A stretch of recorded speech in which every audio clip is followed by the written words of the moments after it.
A couple of weeks ago, came up with this project of doing a two-part look back on one of the most influential musicals of all time, Grease. I started off with doing the first one, focusing about the cultural phenomenon that the first film made with John Travolta and Olivia Newton-John, and the whole aspect of it become a popular cultural film of all time. With next to the likes of West Side Story and Rocky Horror Picture Show and a couple of other musical greats. This, after that, I focusing on the sequel, The Grease 2, which was less received, but it still holds its on to this very day. And I hope you enjoyed this look back on nostalgia as much as I did recording the look back on the phenomenon of Greece. Enjoyed. This is me, Frankie, smales. Don't get to share the hell out of this and to go grease the lightning and everything else. So, thank you for watching and enjoy the show.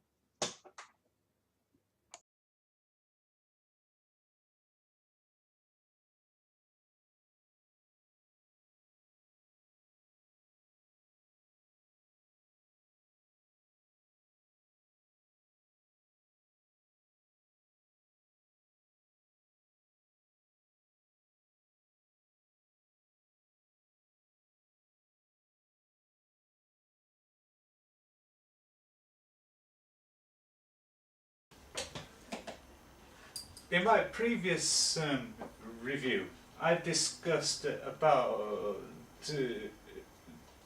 the reuniting of John Travolta and Olivia Newton-John in the film Two of a Kind, which was also known in various territories as Twist of Fate, which is the same title as the Olivia Newton-John song, and it was also called the Second Chance and etc. And they discussed the impact of how the song became popular and John Travolta's involvement in the pop video, which he cameoed at the very end of the song.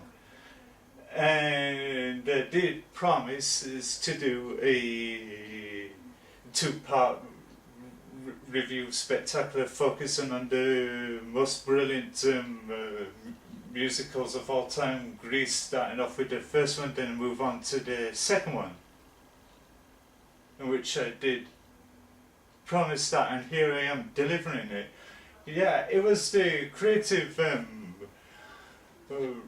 mind of Bronte Woodard and Alan Carr and Robert Stigwood got together and took the whole inspiration of the stage show by translating it from stage to screen. But when it comes to the casting of Danny Zuko, they had a slight problem. They wanted Richard Gere to reprise his role because he played the character on the stage version. But Richard Gere felt like he didn't want to play the same character twice and that, so they had to turn the role over to John Travolta. He was an up-and-coming actor at the time, starred in comedies, and he was in Carrie and all that lot. But in order to play the character Sandy, Olivia Newton-John was a popular artist at the time. She had smash hit albums and their own TV spectacular show where she appears on stage singing songs and that. So, in retrospect, she got the role as Sandy, and also at the time that John Travolta had also a great talent of singing. He also had a couple of albums under his belt as well. So that was a continuously genius way of casting in that. But the choice of setting in the decade was unique. They chose the setting of Greece in the 1950s, the decadent time of rock and roll, where it was the birth of the teen rebellion culture, where teens want to go out on their own and do stuff instead of being under strict guidance of their parents and that, and etc. But it's in American teen culture that it was kind of relatable to many parents who grown up in that period of time, whether there was a greaser, a jock, or a pink lady or whatever in that, which all gelled in neatly into the film.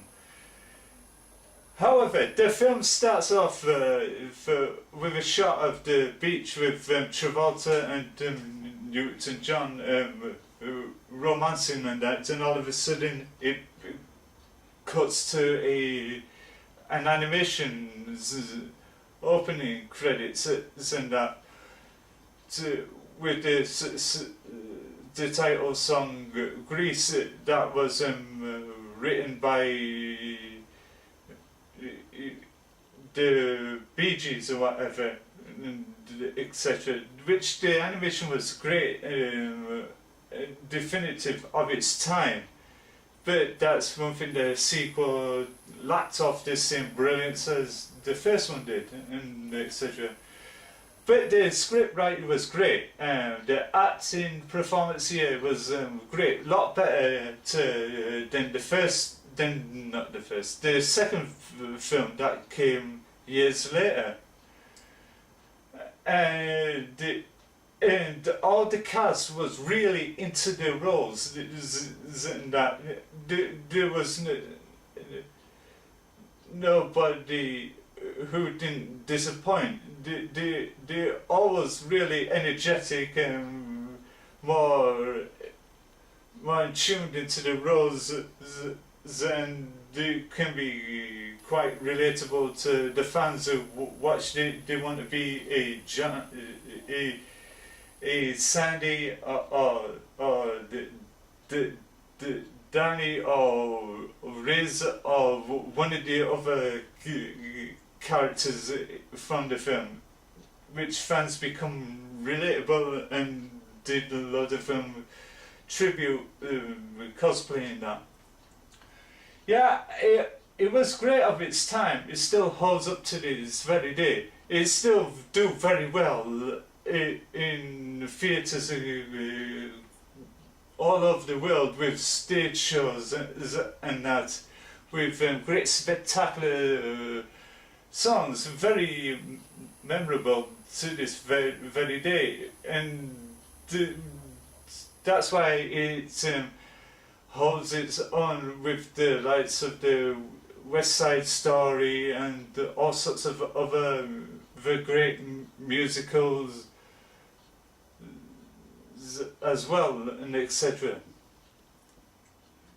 Yeah, it's very good for a fun time experience, and that if you're into musicals and that.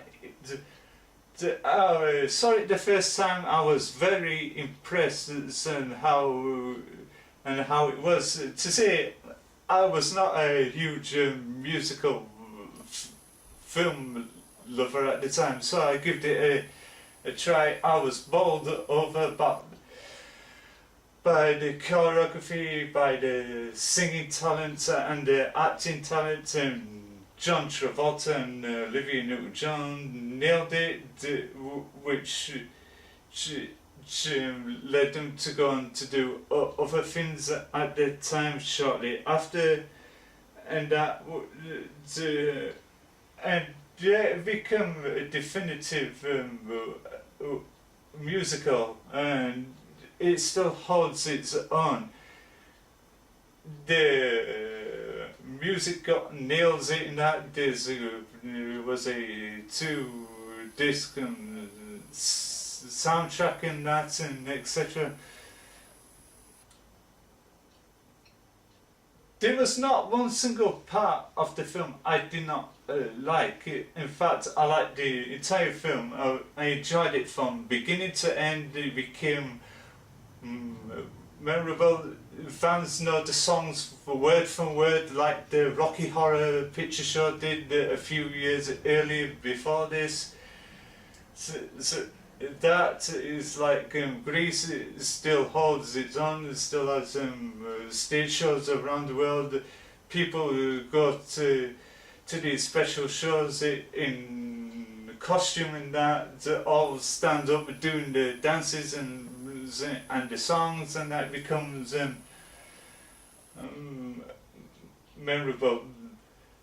But the song "Summer Loving" at the time was a most popular hit on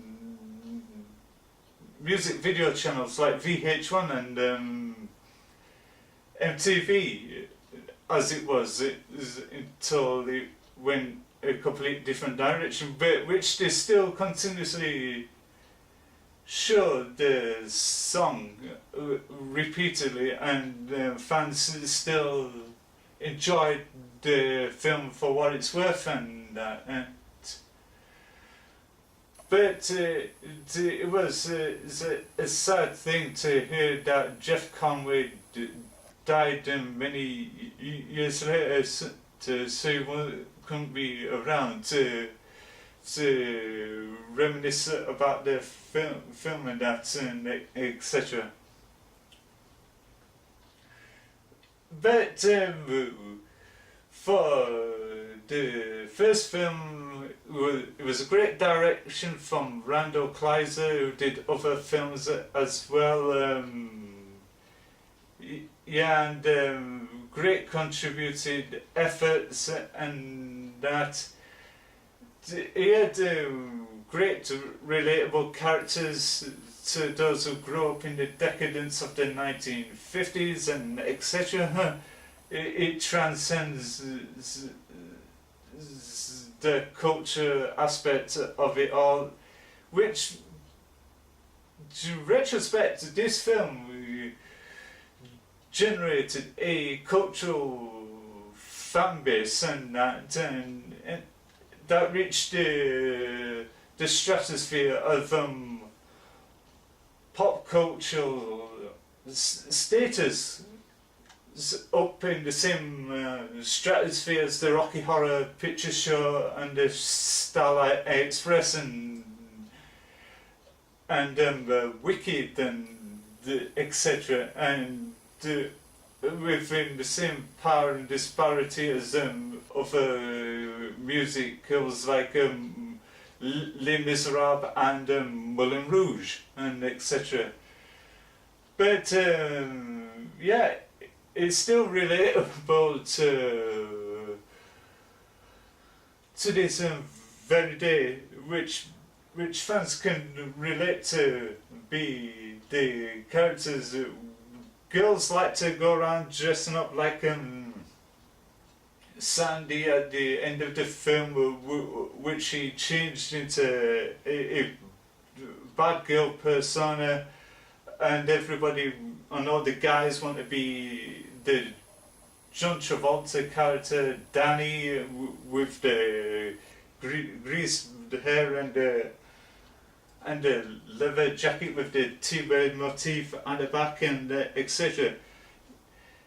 the film became an inspiration behind an episode of Home Improvement, which Tim Allen paid homage to the film, which they all did the cover version of Grease Lightning, and that where he unveils his car that has been building and that, but which was a love letter to Grease fans, and thanks for Tim Allen for doing that. And this is why on the merit for performances is 10 stars, for soundtrack and art direction and choreography another 10 stars, and for all sorts of other greatness about the film another 10 stars. In total, Grease is going to be given a 20-star status. And the second part, I'm going to be talking about Grease 2, the lesser successful sequel follow to Grease, and that. And wherever you are in the world, go and see it, and you'll be amazed of how it turned out, like I did, and etc. And it's worth doing, and it's worth having the karaoke parties and that, so you all can have a fun time in fancy dress as the characters from the film, and have a ball of them singing and dancing to the songs and that, and be relatable to the characters and that. And don't forget to look out for Grease 2 review. That'll be coming next week. And until then, this is me, Frankie Smales. Thank you for watching, wherever you are in the world. And don't forget to go like Grease Lightning and that. Please like, comment and subscribe below the description box, and tell me what was your memorable scenes of Grease. And please let me know via Twitter at Frankie Smales. If you're going to do it from the mobile phone, don't forget to use the hashtag and etc. I'd love to read what some of you liked about the film and that, and etc. Until then, thank you for watching and enjoyment.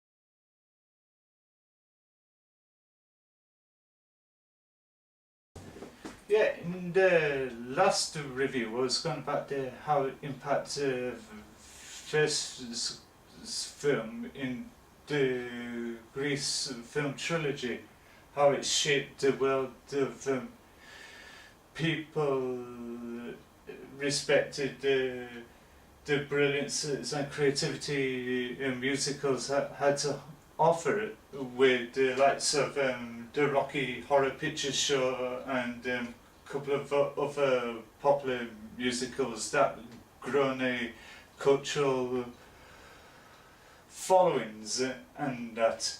where the fans took appreciation and the love for the musicals, where they go to special events where they go dressed up as the characters and know the songs word for word and still rememberable and that. And Greece also came relatable to parents growing up in the 1950s, mainly in America, which has got squares and greases and the in between, and how the parents was relatable to either one of those, etc. And how the 1950s music decadence that featured in the film became popular at the time. Then towards the end of the 50s, beginning of the 60s, it was the transcendence of the sex, drugs and rock and roll period where rock music became the birth, and that with the likes of Jimi Hendrix and etc.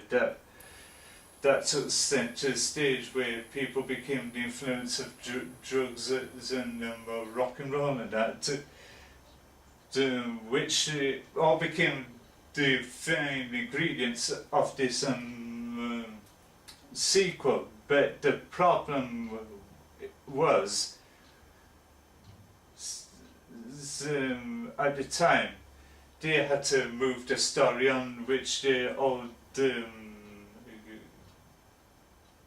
cast from the first film all graduated and moved on, so they all continued the story, apart from one of them, which was Frankie, played by Diddy Khan, who came back to reprise a role in the sequel, and amongst a couple of other faces like Coach Carloon by the legendary late Sid Caesar, and a couple of other the faces you see in the first film. But in the second film, along come the new crop of faces in the shape of Maxwell Caulfield, Michelle Pfeiffer and Adrian Zmed, who was known to many from the TV show T.J. Hooker, and Maxwell Caulfield was known to many as Miles Colby in a TV series and I think it was the Colbys and whatever. He became a popular cultural name. And the most rememberable song in the film was Michelle Pfeiffer dreaming about this guy in leather and riding a motorcycle, and how she improvised the actions and that by climbing up on the ladder and with this round thing and that. But it wasn't the best singing I've ever seen in a musical. The acting was a bit odd and was a little off. They could have done with a little effort into the creativity of the script. It didn't have the same strength and the charisma as the first film did, where all the actors' heart was in it and etc. But in this film, it was a attempt to cash in on the name.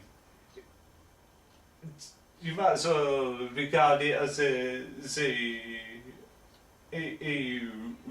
remake of the first film, but done tonally different and that.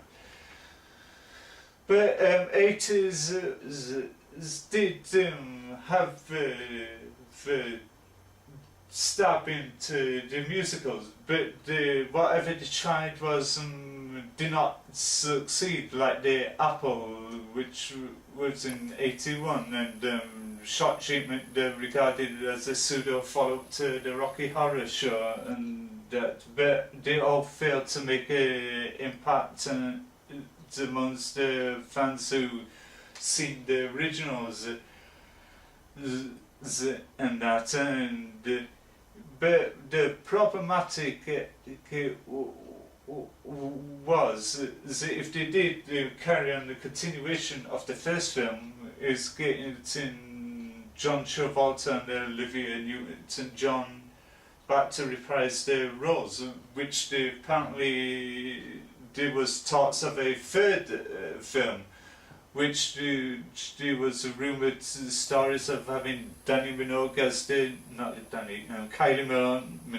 the daughter of John Travolta and Olivia Newton-John, but sadly that never happened. It never came into fruition, and etc. But back to Grease 2, yeah, it became a guilty pleasure to most. This is the film I introduced at school as a part of a movie club on Fridays. When I went up to the headmaster, so I came up with this idea, wouldn't it be great for everybody to have fun and take a break from their lessons and that, just to relax at the end of the week and by watching the film. And they said, yeah, go ahead. And the first film I introduced was this. That became a blueprint for a stage show at school. But I took interest in the John Travolta character, but somebody else wanted it at the time more than I do, but I agreed and turned it over to him. I did sit through the rehearsals, and it was great in that, but it goes to show what the person can do by introducing this as into the school, and that in order to become an inspiration and becoming a musical at school and that. Yeah, the song Cool Rider is imprinted in my brain to this very day. Every now and again, and all of a sudden it pops out my brain every time I do stuff around the kitchen and that, which is dumb and pathetic and etc. But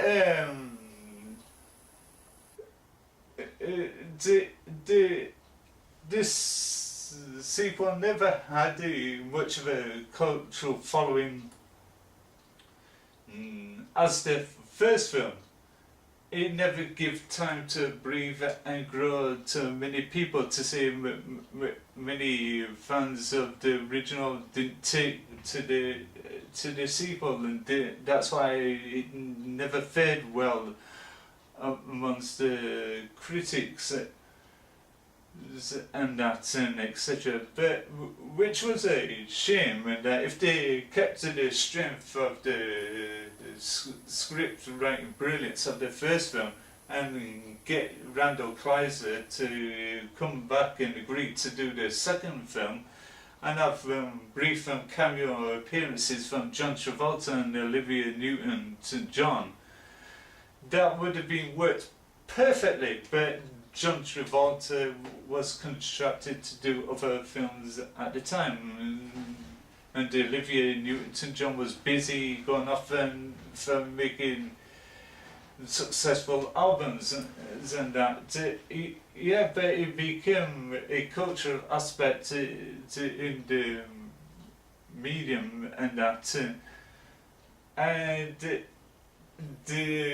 my whole verdict of this is round about average 5 to 6 stars. I could rate it higher, like I did with the first film and that, which based on the merit of script writing, direction, and acting and that. But with this film, it was so very hard to rate it the same way in that it feels like it should not have been called Grease as a lazy cash in on the first film by throwing the T-Bird tag and Pink Lady tag all over it. They should have come up with something else. They could have treated it as a spoofing on the first film, and that would have worked perfectly in that.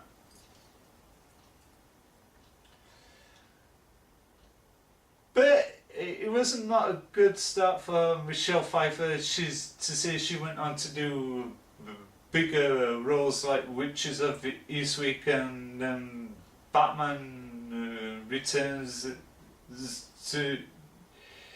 She is known to many as Catwoman, and she went on to do serious films like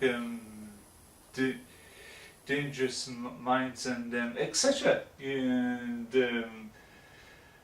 but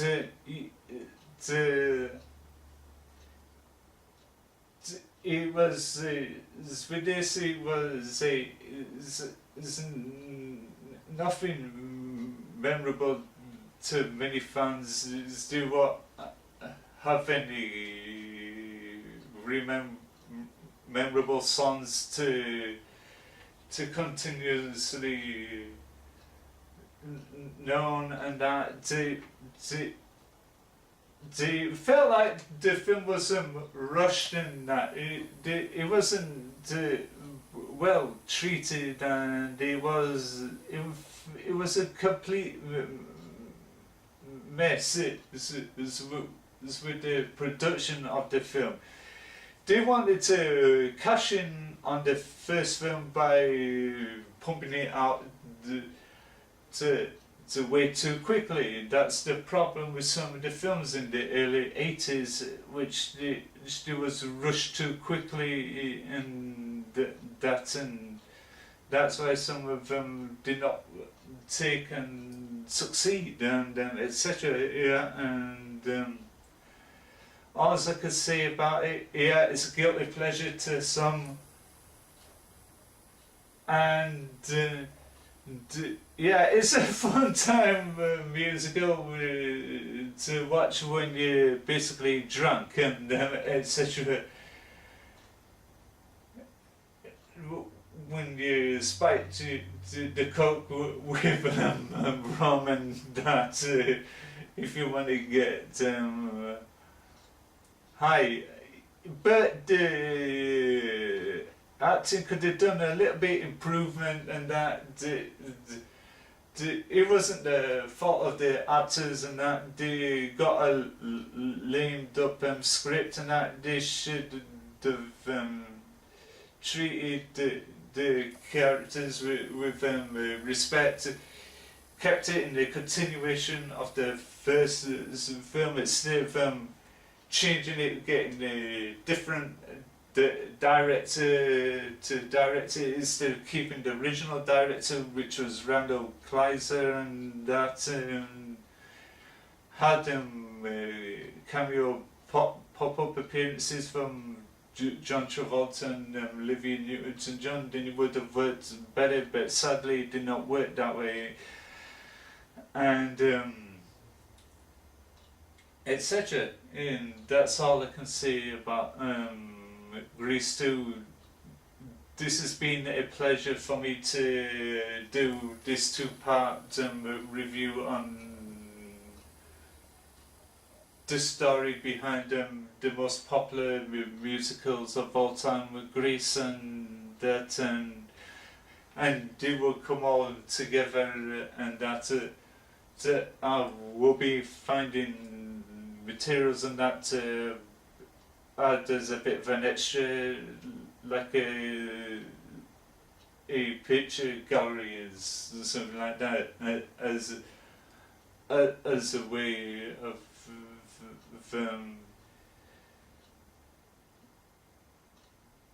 appreciation and that. Until then, this is me, Frankie, smales. Thank you for watching wherever you are in the world. If you are in Germany, we're getting up Guten Morgen, and if you're in France, bonjour, and wherever you are in the world, if you're going to bed, bonsoir or bonne nuit, and fairly well.